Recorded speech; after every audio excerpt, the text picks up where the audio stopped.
기적의 시간이 시작되려면 기적의 시간이 시작되려면 이런 제목으로 같이 은혜 나누겠습니다.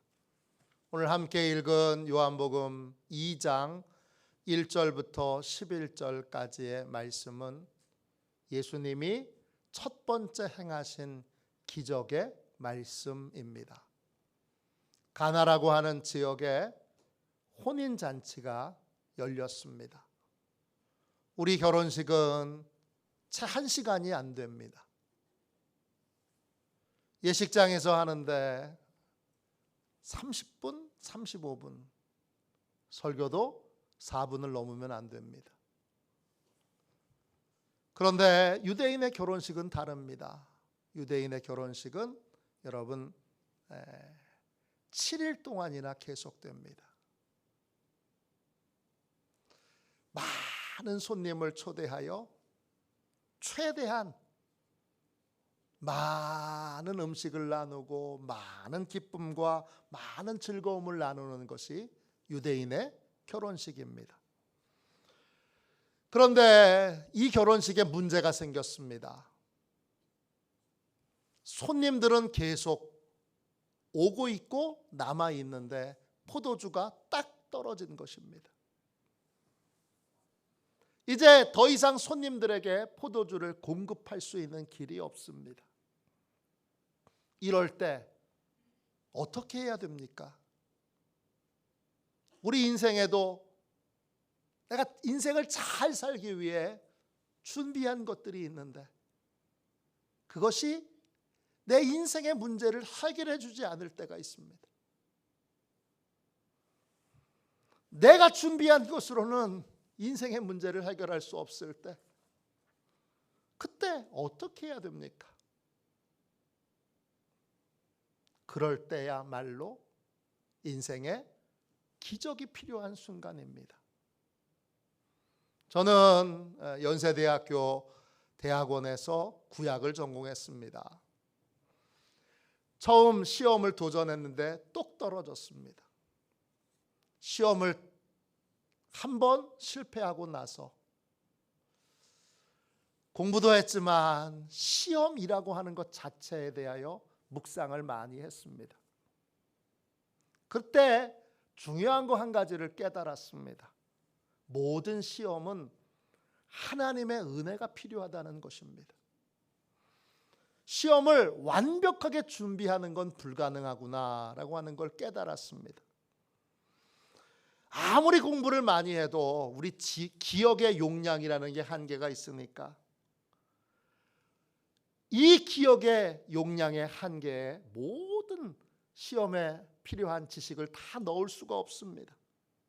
그래서 은혜가 필요합니다. 준비한 것에서 시험에 나와야 되고 또 공부한 것에서 기억나는 것에서 시험이 나와야 합니다.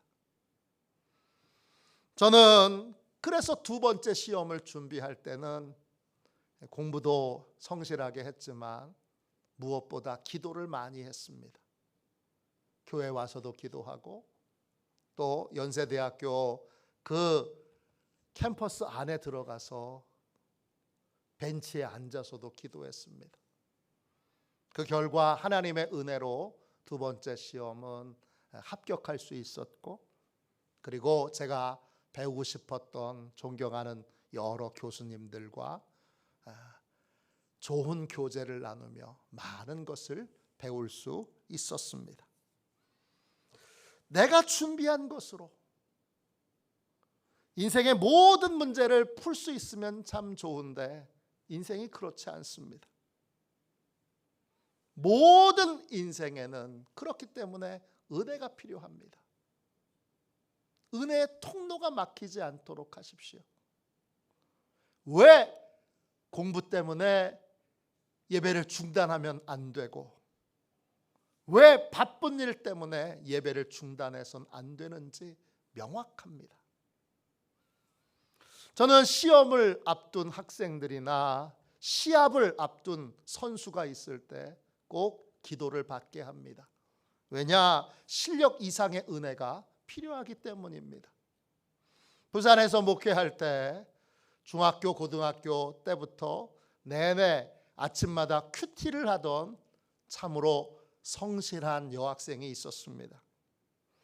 수능 시험을 앞두고 기도를 받으러 와서 제가 그 학생의 머리 위에 손을 얹고 간절히 기도했습니다. 하나님의 은혜가 임하게 해주세요. 하나님의 영광이 임하게 해주세요. 시험 발표가 났습니다. 맨 처음 부산대학교가 발표가 났는데 안타깝게도 똑 떨어졌습니다. 제일 안정적으로 붙을 거라고 예상하고 지원한 학교였는데 똑 떨어졌습니다. 나머지 두 학교는 부산대학교보다 점수가 훨씬 높습니다. 재수를 해야 되나 어떻게 해야 되나 고민하고 있는데 이틀 뒤에 서울대학교에서 합격자 발표를 했습니다. 놀랍게도 부산대학교 떨어진 학생이 서울대학교 합격했습니다. 말도 안 되는 일입니다. 있을 수도 없는 일입니다. 하나님의 은혜가 그 딸에게 실제로 기도한 대로 임한 것입니다. 실력으로는 도저히 들어갈 수 없는 대학에 은혜로 들어갔고 지금은 대학원도 졸업한 상태입니다. 우리 인생에 기적의 시간이 필요할 때가 있습니다. 이런 시간을 주님은 주님의 시간이라고 부릅니다. 오늘 말씀 4절을 보세요. 요한복음 2장 4절입니다. 예수께서 이르시되 여자여 나와 무슨 상관이 있나이까 내 때가 아직 이르지 아니하였나이다. 예수님의 어머니가 포도주 떨어진 걸 알고 예수님께 부탁합니다. 그런데 예수님이 거절합니다. 거절한 이유는 내 때가 아직 이르지 아니하였기 때문입니다. 주님께서 내 때라고 말씀하셨던 그 때는 헬라어로 호라입니다. 뜻은 시간이라는 뜻입니다. 주님의 시간. 정확하게 말하면 특정한 것을 위해 준비된 특별한 시간.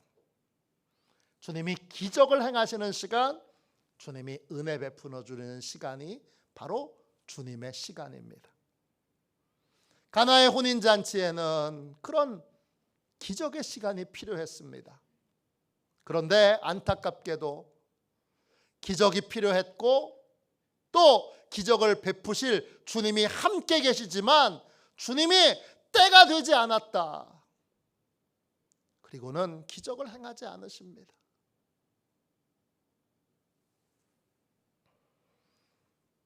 도대체 기적의 시간은 언제 시작되는 겁니까? 주님은 세상 끝날까지 내가 너희와 항상 함께 있으리라 말씀하셨으니까 주님은 지금 분명히 우리와 함께 계십니다. 기적이 필요한 내가 있고 기적을 베푸실 주님이 함께 계시는데 기적의 시간은 우리의 인생에 왜 시작되지 않습니까? 언제 기적의 시간은 시작됩니까? 기적의 시간을 위하여 우리가 해야 될 일은 무엇입니까? 오늘 이 말씀을 통하여 같이 은혜 나누겠습니다. 기적의 시간은 언제 시작됩니까? 첫 번째, 예수님께서 내 문제를 해결하실 수 있음을 믿을 때 기적의 시간은 시작됩니다. 3절 말씀 보겠습니다.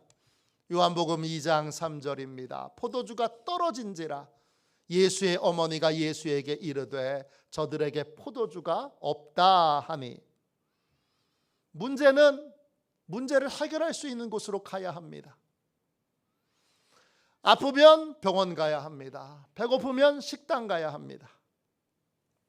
지금 가나의 혼인잔치에 포도주가 떨어졌는데 지금 같으면 포도주 공장에 전화하든지 대리점에서 놔든지 할 텐데, 그때는 대형 공장도 대형 유통하는 대리점도 없는 상태였습니다. 문제를 해결할 수 있는 방법이 없는데 예수님의 어머니가 예수님을 찾아가서 예수님에게 말합니다. 왜 그랬을까요? 예수님의 어머니에게는 비록 자신이 낳은 아들이지만 예수님이 누구인지를 아는 믿음이 있었습니다. 예수님은 모든 문제를 해결하실 수 있는 지혜와 능력을 갖고 계신 분입니다. 이 믿음이 있었기에 포도주가 떨어진 것을 해결해 달라고 어머니가 예수님을 찾아온 것입니다. 예수님이 내 문제를 해결하실 수 있는 지혜와 능력을 갖고 계신다는 걸 믿는 사람만이 기적의 시간을 체험할 수 있습니다. 예수님은 누구십니까? 요한복음 1장 1절부터 3절까지 지난주 말씀입니다. 태초에 말씀이 계시니라. 이 말씀이 하나님과 함께 계셨으니 이 말씀은 곧 하나님이시니라. 그가 태초에 하나님과 함께 계셨고 만물이 그로 말미암아 지은 바 되었으니 지은 것이 하나도 그가 없이는 된 것이 없느니라. 예수님은 태어나시면서부터 존재하시게 된 분이 아니고 예수님은 말씀이신데 우리에게 귀한 진리를 알려주시는 말씀이신데 영원히 계십니다. 태초 이전부터 영원히 계셨고 지금도 계십니다. 이분은 모든 걸 다 알고 계신 분이에요. 이분은 하나님이시기에 영적인 세계의 모든 걸 다 알고 계십니다. 또 만물을 창조한 분이시기에 창조의 비밀들을 다 알고 계십니다. 내가 왜 이런지, 아내는 또 왜 저런지, 이 창조의 비밀을 다 알고 계십니다. 또 만물을 다스리고 계시기에 여러분 인생과 또 인생이 움직이는 원리들을 다 알고 계십니다. 또 역사가 시작되는 순간부터 지금까지 살아서 역사의 모든 일들을 다 목격하셨기에 역사의 비밀도 다 알고 계십니다. 모든 비밀을 다 알고 계신 지혜를 가진 분, 모든 문제를 해결할 수 있는 권세를 가진 분이 바로 예수님입니다. 많은 분들이 이 사실을 믿지 않습니다. 예수님을 그저 이 땅에서 태어나는 순간부터 돌아가실 때까지만 머물러 계셨던 분으로, 존재하셨던 분으로 생각합니다. 그래서 이렇게 말하는 분들이 많습니다. 초등학교도 못 나온 예수님께 철학을 묻는 건 정말 어리석은 일이지. 결혼도 안 해보신 예수님께 결혼에 대한 고민을 묻는 건 정말 바보 같은 일이야. 겉모습만 보고 육신의 몸을 입고 이 땅에 계실 때의 삶만 보고 그렇게 말하는 분이 많습니다. 그러나 요한의 증언에 따르면 예수님은 영원히 존재하신 분이시고 그리고 모든 비밀을 다 알고 계시고 모든 문제를 다 해결하실 수 있는 그러한 능력을 갖고 계신 분입니다. 그래서 포도주가 떨어졌을 때 나사렛 목수, 그 목수의 아들인 예수님에게 와서 다른 데로 안 가고 예수님께 와서 도와달라고 그의 어머니 마리아가 청했던 것입니다. 여러분은 인생의 포도주가 떨어졌을 때 어디로 가십니까? 여러분이 스스로 해결할 수 없는 인생의 문제를 만났을 때 그 답답하고 괴로운 순간에 어디로 가십니까? 우리는 바보가 아닙니다. 우리는 문제가 해결되는 곳으로 가야 합니다. 도대체 그곳이 어디입니까? 마리아는 어디로 갔습니까? 예수님께로 갔습니다. 왜 예수님께로 갔습니까? 예수님께서 모든 문제를 해결하실 수 있는 그러한 권세와 지혜를 가지셨다는 걸 굳게 믿었기 때문입니다. 예수님이 가는 곳곳마다 수많은 기적들을 행하셨는데 기적을 행하시지 못한 곳이 있습니다. 어디입니까? 고향입니다. 마가복음 6장 4절부터 6절까지입니다. 예수께서 그들에게 이르시되 선지자가 자기 고향과 자기 친척과 자기 집 외에서는 존경을 받지 못함이 없느니라 하시며 거기서는 아무 권능도 행하실 수 없어 다만 소수의 병자에게 안수하여 고치실 뿐이었고 그들이 믿지 않음을 이상히 여기셨더라. 고향에 가셨어요. 근데 사람들이 예수님이 내 문제를 해결해 주실 수 있는 지혜와 권능을 가지신 분으로 믿지 않아요. 어떻게 믿어요? 우리 옆집에 살던 목수의 아들. 그렇게만 여겨요. 그러니까 권능을 행하실 수 없어요. 주님의 시간은, 기적의 시간은 반드시 믿음을 통해서 시작됩니다. 기적의 시간이 내 인생에 시작되려면, 주님의 시간이 내 인생에 찾아오려면 예수님이 내 모든 문제를 해결하실 수 있는 지혜와 권능을 가진 분이라는 걸 믿어야 합니다. 예수님은 혈류증으로 12년 동안을 고생하던 한 여자를 고쳐주십니다. 왜 고쳐주셨죠? 마태복음 9장 22절입니다. 따라 안심하라. 내 믿음이 너를 구원하였다. 12년 동안 병을 앓면서 많은 의사에게 많은 고통을 당했고 돈도 제법 있었는데 병 고치느라고 돈도 다 써버렸습니다. 아무것도 없는데 예수님은 12년 동안 못 고친 내 병을 고치실 수 있다고 믿고 그 아픈 몸으로 예수님을 찾아와 뒤에서 예수님의 옷자락을 믿음으로 이 여인이 만집니다. 이 여인이 했던 모든 행동은 다 믿음의 행동이었고 그 믿음의 행동에 주님이 응답하셔서 12년 동안 못 고쳤던 혈류증을 한 번에 고쳐주십니다. 기적의 시간은 언제 시작됩니까? 예수님이 내 문제를 해결하실 수 있는 지혜와 능력을 갖고 있다. 이걸 온전히 믿을 때 기적의 시간은 시작됩니다. 할렐루야. 두 번째, 기적의 시간은 언제 시작됩니까? 예수님을 나의 주님으로 영접할 때 기적의 시간은 시작됩니다. 여러분 4절을 다시 한번 읽겠습니다.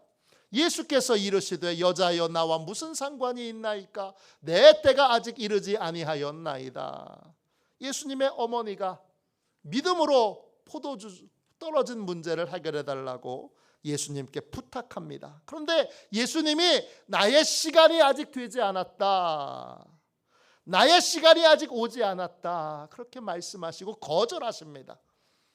예수님이 거절하신 다음에 마리아의 태도를 보십시오. 예수님이 거절하셨으니까 마리아가 그냥 포기했어야 되는데 마리아는 포기하지 않습니다. 그녀는 하인에게 이렇게 말합니다. 하인들에게 이렇게 말합니다. 요한복음 2장 5절입니다. 그의 어머니가 하인들에게 이르되 너희에게 무슨 말씀을 하시든지 그대로 하라 하니라.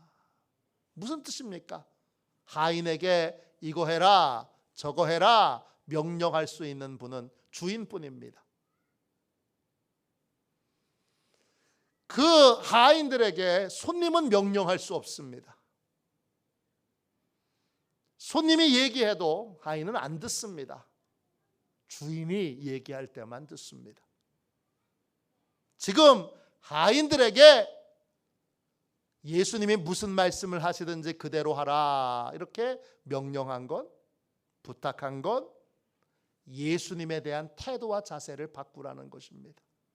예수님을 손님으로 여기지 말고 예수님을 주인으로 대하고 주인으로 영접하라는 것입니다. 기적의 시간은 언제 시작됩니까? 예수님이 손님이 아닌, 손님은 하는 말이 다 참견이에요. 아유 귀찮아, 참견하지 마세요. 내가 다 알아서 할게요. 손님의 말은 이렇게 여러분 대할 수밖에 없습니다. 주인의 말은 그렇게 대할 수 없습니다. 주인의 말은 무슨 말을 하든지 그대로 따라야 됩니다. 기적의 시간은 예수님이 내 인생의 손님이 아닌 주인이 될 때 비로소 시작됩니다. 그때부터는 예수님이 내 때가 되지 않았다라는 말을 안 하십니다. 적극적으로 포도주가 떨어진 문제에 개입하셔서 그 문제를 해결하십니다. 예수님께서 우리 인생의 주인이 되실 때 기적의 시간은 시작됩니다. 예수님이 주인 되신 사람에게는 제한 구역이 없습니다. 예수님께 예수님 이건 내 마음대로 할 테니까 간섭하지 마세요. 이렇게 제한 구역을 두고 있다면 그 사람은 아직 예수님이 주인이 아니시고 손님이십니다. 예수님이 주인이신 사람은 모든 것을 예수님께 공개하고 또 예수님께 감춘 것이 없습니다. 감춘 것이 있다면 그러면 예수님은 여전히 그 인생의 손님입니다. 기독교 상담가로 아주 유명한 닐 앤더슨 목사님이 쓰신 책 가운데 내가 누구인지 이제 알았습니다. 유명한 책입니다. 여러분 중에도 읽으신 분이 꽤 많으실 것 같습니다. 이 책에 이런 이야기가 나옵니다. 화요일 아침마다 한 청년과 닐 앤더스 교수님이 직접 1:1 제자 양육을 하게 됐습니다. 최고의 상담가이자 최고의 영적인 문제를 해결하는데 탁월한 리더인 이 앤더슨이 한 청년과 1:1로 제자 양육을 하게 된 겁니다. 큰 변화가 있겠지 기대하고 시작했는데 큰 변화가 없었습니다. 결국 흐지부지하게 끝났습니다. 2년 후에 닐 앤더슨이 우연히 이 청년을 다시 만났습니다. 그리고 그 청년에게서 왜 2년 전에 아무런 변화가 없었는지 그 이유를 알게 됐습니다. 그 청년은 죄를 숨기고 있었습니다. 그 청년 안에는 아무에게도 말하지 못한 감춰진 죄가 있었습니다. 그걸 철저히 감추고 아닌 것처럼 행동한 채 제자 양육을 받으니까 아무런 변화도 일어나지 않았던 것입니다. 기적의 시간이 시작되려면 예수님께 모든 것을 공개하고 예수님께 제한하는 제한 구역이 없어야 합니다. 그렇지 않으면 예수님 이건 내 마음대로 할게요. 예수님 이건 내 습관대로 할게요. 예수님 이건 내 판단대로 할게요. 그렇게 내가 다스리는 영역을 남겨둔다면 그러면 예수님은 여전히 손님이십니다. 기적을 베풀어 달라고 말하면 손님이신 예수님이 얘기합니다. 아직 내 시간이 오지 않았어. 너무 슬픈 일이지 않습니까? 신앙생활을 30년, 50년, 60년 해도 여전히 예수님이 손님이실 때에는 주님, 제가 병들었으니까 기적을 베풀어 주세요. 주님, 제가 지금 재정적으로 어려우니까 기적을 베풀어 주세요. 주님, 제가 지금 새로운 직장에 취업해야 되니까 취업의 문을 열어주세요. 기도해도 주님이 말씀하세요. 뭐라고 말씀하세요? 아직 나의 시간이 오지 않았다. 이렇게 말씀하세요. 주님의 시간은 내가 주님을 손님이 아닌 주인으로 영접하여 모든 것을 공개하고 모든 것을 드러내어 다스림 받을 때 그때 비로소 기적의 시간은 시작되는 것입니다. 세 번째, 기적의 시간은 언제 시작됩니까? 주님의 말씀에 온전히 순종할 때 기적의 시간은 시작됩니다. 6절 7절 보세요. 거기에 유대인의 정결 예식을 따라 두세 통 드는 돌 항아리 6이 놓였는지라. 예수께서 그들에게 이르시되 항아리에 물을 채우라 하신즉 아귀까지 채우니. 지금 결혼식장에 필요한 건 포도주입니다. 근데 예수님은 정결 예식에 사용되는 돌 항아리 6개에 물을 채우라고 말씀하십니다. 포도주가 떨어진 것과 돌 항아리에 물을 채우는 건 하인들이 보기에는 전혀 상관없는 일입니다. 왜냐? 이 돌 항아리 6개에 채워진 물은 먹을 수 있는 물이 아닙니다. 정결 예식에 사용되는 물은 손을 씻거나 발을 씻을 때 사용되는 물입니다. 먹을 수 있는 물이 아닙니다. 근데 먹을 포도주가 떨어졌는데 예수님은 먹지 못할 물을 항아리에 가득 채우라고 명령을 내리십니다. 돌 항아리의 크기는 두세 통 드는 돌 항아리입니다. 한 통 할 때 그 통은 헬라어로 메틀레테스입니다. 약 39.39리터. 그냥 통칭해서 40리터 정도 되는 물입니다. 두세 통 드는 돌 항아리라면 80리터. 그리고 세 통 들어가는 돌 항아리라면 120리터. 이렇게 들어가는 겁니다. 하인이 한 번 물을 길러 갈 때 10리터 정도를 기른다고 하면 두 통이면 8번을 길러와야 되고, 그리고 세 통이면 12번을 길러 갔다 와야 합니다. 왔다 갔다 해야 됩니다. 예수님은 한 번도 물을 채우라고만 말씀하셨지 아귀까지 채우라는 말씀은 안 하셨습니다. 그런데 하인들은 어떻게 했습니까? 2장 7절을 다시 보겠습니다. 예수께서 그들에게 이르시되 항아리에 물을 채우라 하신즉 아귀까지 채우니. 주님은 물을 그냥 채우라고 했습니다. 근데 하인들은 그 말씀에 전심으로 순종하여 온전히 순종하여 아귀까지 물을 채웁니다. 기적의 시간은 언제 시작됩니까? 형식적인 순종, 적당한 순종, 순종을 흉내내는 삶, 이거 다 청산하고 전심으로 주님의 말씀에 온전히 순종하기로 결단하고 온전히 순종하는 삶을 시작할 때, 예배도 그냥 참석하는 것과 전심으로 예배드리는 건 다릅니다. 순종도 그냥 순종을 흉내내는 것과 전심으로 순종하는 것은 다릅니다. 언제 기적의 시간이 시작됩니까? 전심으로 주님의 말씀에 순종할 때 온전한 순종이 기적의 시간이 시작되는 출발점입니다. 마지막 네 번째로 기적의 시간은 언제 시작됩니까? 믿음의 순종을 멈추지 않을 때 기적의 시간은 시작됩니다.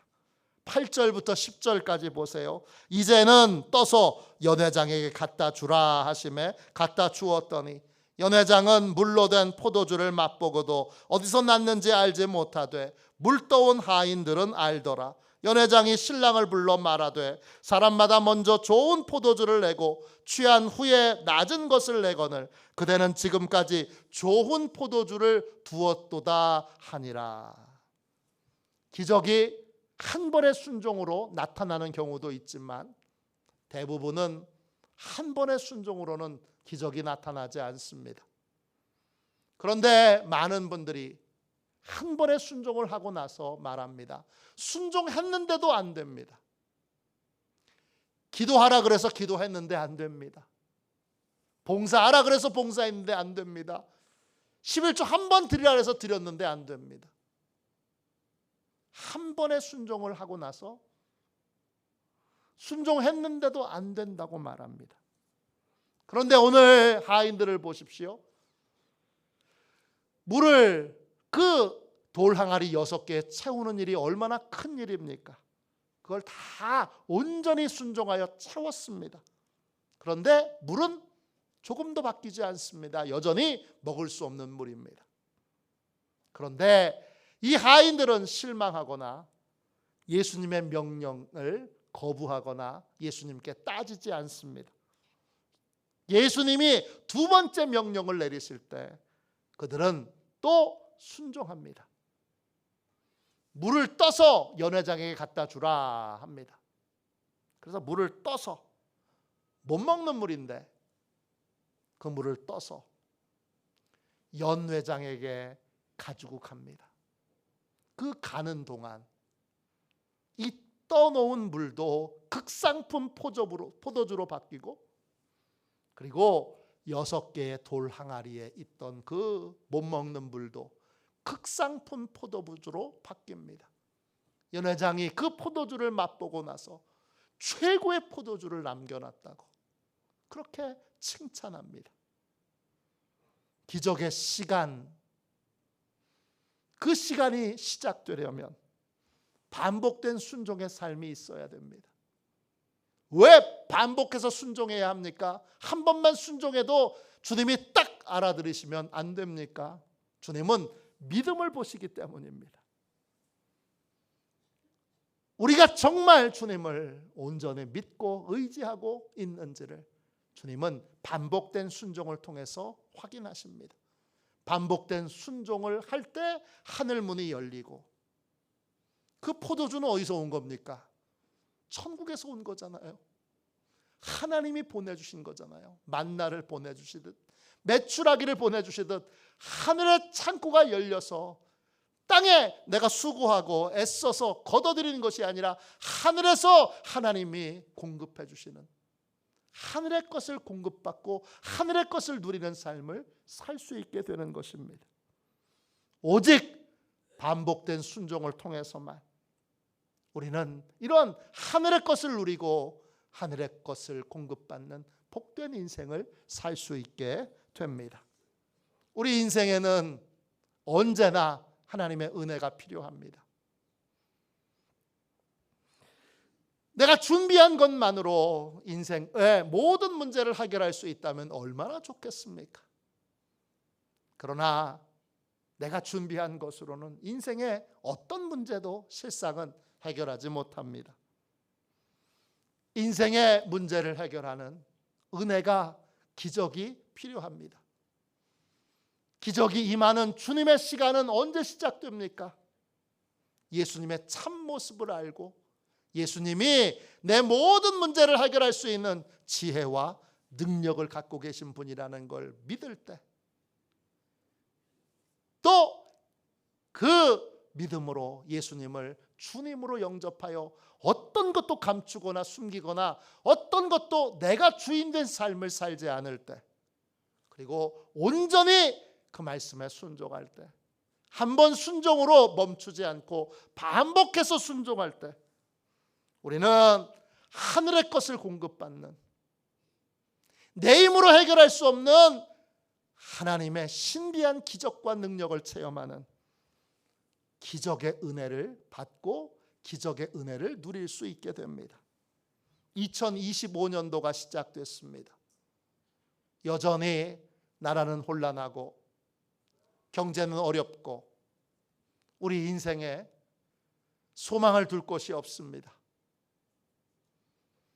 젊은이들은 취업의 문이 더 좁아져서 힘겨워합니다. 그런 이때에 여러분, 우리에게 주님이 계시고 내가 주님에 대한 자세와 태도만 바꾸면 주님이 내 인생에 하늘의 것을 공급해 주시는 기적의 시간을 주실 것을 믿고, 올해는 사방이 다 막혔으니 하나님의 기적이 임하는 가장 최적의 조건이 됩니다. 올해 주님만을 믿고 의지하여 이제 어느 누구에게 뭔가를 의지하겠습니까? 주님만 의지하여 인생 전체가 하늘의 것을 공급받는 기적을 받고 기적을 누리시는 저와 여러분이 되시기를 주님의 이름으로 축원합니다. 이 시간 우리